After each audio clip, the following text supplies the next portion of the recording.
Үлемнәре белән үлемсезлек яулап ала безнең шагыйрьләр. Кемдер әйтер, кая дәлилең? Мин дәшмим, каберләре әйтсен, әгәр булса, Тукай, Такташ, Кутуй, Җәлилнең. Смертью, бессмертие завоевали наши поэты. Кто-то спросит, доказательства где? Я промолчу, пусть ответят могилы, если сможете их найти. Тукая, Такташа, Кутуя, Джалиля. В 1925 году напечатана первая книга поэта «Барабас». У отца была масса друзей.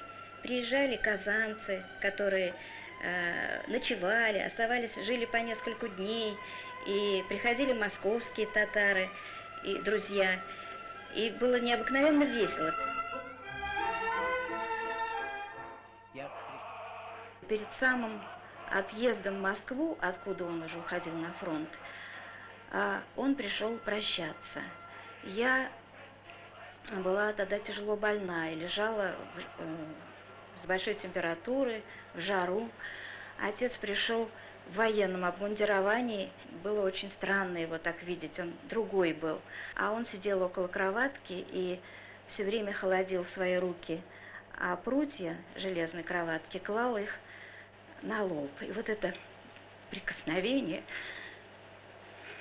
родного человека, оно осталось у меня в памяти очень-очень надолго. В 1942 году, в то время, когда гитлеровцы формируют национальные легионы из военнопленных, Муса числится в лагерях под фамилией Гумеров.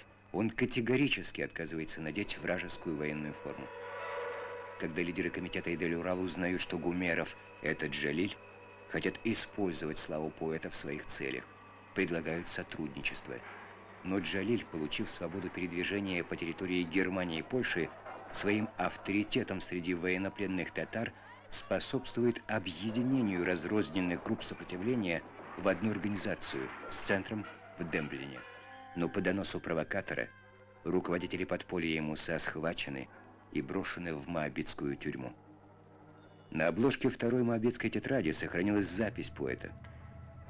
В плену и в заточении за период с сентября 1942 года по ноябрь 1943 года создано 125 стихотворений и одна поэма.